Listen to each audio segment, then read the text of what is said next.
ఇప్పుడు పంచసూనాలు దానికి ముందు చేసిన వీడియోకి కంటిన్యూగా చేసుకుంటున్నానండి.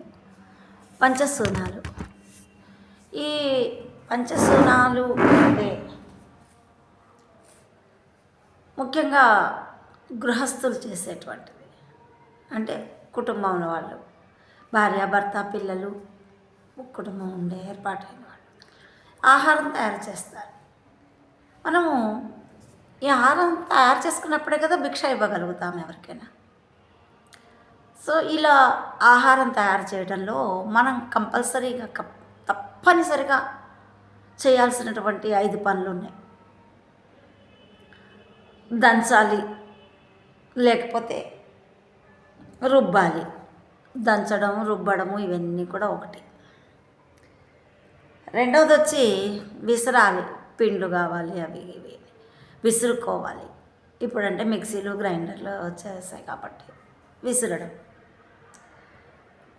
తర్వాత పాత్రలు తోమడం. పని మనుషులను పెట్టుకొని చేయించుకున్నా మనం చేసుకున్న పాత్రలు అయితే కడుక్కోవాలి కదా, పాత్రలు కడుక్కోవడం. తర్వాత ఇవన్నీ చేసుకునే ముందు మనం ఏం చేయాలి? ఇల్లు శుభ్రం చేసుకోవాలంటాం. ఇల్లు చిమ్ముకోవడం, ఇల్లు ఊడ్చడమే కాదు తుడుచుకుంటాం కూడా, ఇల్లు తుడుచుకోవడం. అదే పురాతన కాలంలో అయితే వాళ్ళు గుడిసెలు అట్లా అట్లా ఉండేవాళ్ళు కాబట్టి పేడతో అలుక్కునేవాళ్ళు వారానికి ఒకసారి. కానీ ఇప్పుడు మనం ప్రతిరోజు తుడుచుకొనే వంట చేసుకుంటాం. ఇల్లు చిమ్ముకొని, అంటే ఇల్లు ఊడ్చుకోవడము లేదా చిమ్ముకోవడము చేసి తుడుచుకుంటాం. తర్వాత 5వది వచ్చి ముఖ్యంగా మనం చేయాల్సింది, బియ్యం కడుగుతాము, పప్పు కడుగుతాము, అన్నీ చేసుకుంటాము. స్టవ్ వెలిగించాలి కదా, పొయ్యి వెలిగించడం. ఈ 5 పనులు మనము కంపల్సరీ చేస్తేనే మనకి ఆహారం అనేటువంటిది తయారవుతుంది. కాబట్టి భిక్షను తయారు చేయాలి అని అంటే మనము ఒక గృహస్థు, ఈవెన్ ఐఎమ్ ఆల్సో గృహస్థు. ఇప్పుడు ఇంకా వంట జీవితం అయిపోయింది. అట్లా ఈ పనులు రుబ్బడము, కరగడము, తుడవడము, పొయ్యి వెలిగించడము, ఇవన్నీ చేయాలంటే చేసేటప్పుడు మనకు తెలియకుండానే క్రిమి కీటకాలు కొన్ని నశించిపోతూ ఉంటాయి. బ్యాక్టీరియా అంటాము, వైరస్ అంటాము, ఏదో చీమలు, దోమలు, ఎన్నో క్రిమి కీటకాలు మన చేతుల నుండి అంటే ఎందుకండి క్రిమి కీటకాలు కదా, వాటికి ఆలోచన శక్తి లేదు కదా, వాటికి మనలాగా తినలేవు కదా అట్లా అనుకోవచ్చు. ప్రతి జీవి ఆత్మస్వరూపమే. ప్రతి ప్రాణికి, ఈవెన్ చెట్లు కూడా పెరుగుతాయి కదండి, అవి మనకు ఫలాన్ని ఇస్తున్నాయి కదండి. చెట్లు కూడా ఆత్మస్వరూపమే. అందుకే చెప్పుకున్నాం బాబాగారు, నిర్జీవ వస్తువులన్నిటిలో ఈ విశ్వమంతా, ఈ జగత్తంతా నిండినటువంటి వారు అని చెప్పుకున్నాం. కాబట్టి అదంతా కూడా మనకు పాపమే. మనకు తెలిసి చేసినా చేసినా పాపమే. తెలియకుండా పేడ మీద కాలేసినా, చూడకుండా పేడ మీద కాలేసినా కూడా మళ్ళీ మనం వెళ్ళి కడుక్కోవాలి కదా, తప్పదు కదా. తెలిసి చేసినా తెలియక చేసినా పాపమే. కాబట్టి ఈ పాప పరిహారార్థము గృహస్థు ఈ పాపం నుంచి తప్పించుకోవడానికి మన శాస్త్రాలు 6 రకాలైనటువంటి యజ్ఞాలు చెప్పారండి. బ్రహ్మయజ్ఞము, వేదయజ్ఞము, పితృయజ్ఞము, దేవయజ్ఞము, భూతయజ్ఞము, చివరిది అతిథి యజ్ఞము. ఈ విధంగా 6 యజ్ఞాలు చెప్పారు. ఈ 6 యజ్ఞాలు చేయడము అని అంటే బ్రహ్మయజ్ఞము, వేదయజ్ఞము, పితృయజ్ఞము, దేవయజ్ఞము, భూతయజ్ఞము, ఇవన్నీ కూడా కొంచెము కష్టమే, ఇప్పుడు చేయలేము. బ్రాహ్మణుల వరకే కొన్ని యజ్ఞాలు చేయగలుగుతారు. మిగతా వాళ్ళైనా వండుకొని తింటారు కదా. కాబట్టి ఈ యజ్ఞాలు కనుక చేస్తే మనకు తెలియకుండా చేసినటువంటి ఈ పాపం నుంచి మనము తప్పించుకోవచ్చు అని మన శాస్త్రాలు ఘోషిస్తున్నాయి. అయితే బాబావారు మనకు ఎంత అందంగా బోధించారంటే, బాబాగారు ఇంటింటికి వెళ్ళి భిక్ష అడిగి తీసుకొచ్చుకునేవాళ్ళు. చూడండి, ఆయన సాక్షాత్తు పరబ్రహ్మ.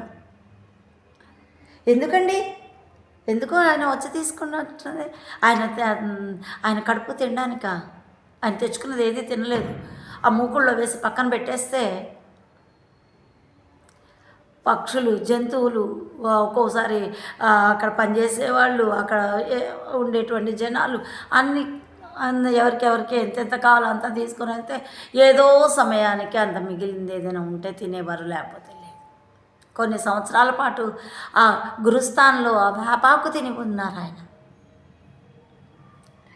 అయితే ఇంటింటికి వచ్చి కంపల్సరీ ఒక్కో రోజు 3 సార్లు 4 సార్లు కూడా భిక్ష చేసేవాళ్ళు, 5 సార్లు కూడా భిక్ష చేసేవాళ్ళట. పొద్దున వచ్చేవాళ్ళు, మధ్యాహ్నం వచ్చేవాళ్ళు, సాయంత్రం వచ్చేవాళ్ళు, ఒక్కోసారి రాత్రికి కూడా వెళ్ళేవారట. ఎందుకండి? మనం చేసుకున్నటువంటి మన కర్మ, మన పాపకర్మను తొలగించడం కోసము ఇంటింటికి వచ్చి భిక్ష చేసేవారు ఆయన. భిక్ష ఇచ్చినటువంటి ఆ షిరిడీ ప్రజలు ఎంతటి ధన్యులండి. అయితే ఇప్పుడు తమాషగా ఒకటి చెప్పుకోగలుగుతానండి, నేను కూడా షిరిడీ వాస్తవ్యురాలనే అని చెప్పుకుంటాను. అయితే నేను గృహస్థం కాను, ఏదో నాకు తోచింది వాళ్ళకి ఇస్తాను, నా దగ్గర ఉన్నప్పుడు పెడుతూ ఉంటాను అంతే. కాబట్టి షిరిడీ ప్రజలు ఎంతటి ధన్యులండి. వారి ఇంటి గుమ్మం వద్దకే సాక్షాత్తు ఆ పరబ్రహ్మ, ఈ జగత్తుకంతా కారణభూతుడు, జగత్కారణుడు, విశ్వమంతా వ్యాపించినటువంటి వాడు, ఆత్మస్వరూపుడు. ఆ షిరిడీ ప్రజలు ఎంతటి ధన్యులండి. సరే, బాబాగారికి ఏమైనా హక్కు ఉందా అంటే ఉంది. బాబాగారు గృహస్థులు కారు, అట్టని వానప్రస్థులు కారు, వారు వారస్కలిత బ్రహ్మచారులు. చిన్నప్పటి నుంచే బాల్యం నుండే బ్రహ్మచారులు ఆయన. ఈ సకల జగత్తంతా నిండినటువంటి వారు. అందుకని బాబాగారు ఈ షిరిడీ ప్రజల ఇళ్ళ వద్దకే వచ్చి భిక్ష తీసుకునేవారు. ఎంత వినమ్రతతో అడిగేవారు. తల్లి, రొట్టె ముక్క పెడతావా అని అడిగేవారు. కానీ ఒకటండి, మనం ఇచ్చేటువంటి భిక్ష కూడా నాకుంది, నేను ఇంత పెడుతున్నాను, పప్పు వేసాను, కూర వేసాను, చారు వేసాను, ఇంకోటి వేసాను, స్వీట్ పెట్టాను, అహంకారంతో కానండి. మనము దక్షిణ ఇచ్చేటప్పుడు కానీ, భిక్షను ఇచ్చేటప్పుడు కానీ ఎంతో వినమ్రతతో సాక్షాత్తు ఆ పరబ్రహ్మస్వరూపుడు, ఆ దేవుడికి, ఆ పరబ్రహ్మస్వరూపానికి మనము ఇస్తున్నాము అనే భావంతో మన ఇంటి వద్దకు వచ్చినటువంటి భిక్షకులకు భిక్ష ఇవ్వాలి. వినమ్రతతో చేసేటువంటి భిక్షకే ఫలితం ఉంటుంది, పాప పరిహారం ఉంటుంది. థ్యాంక్ యూ అండి.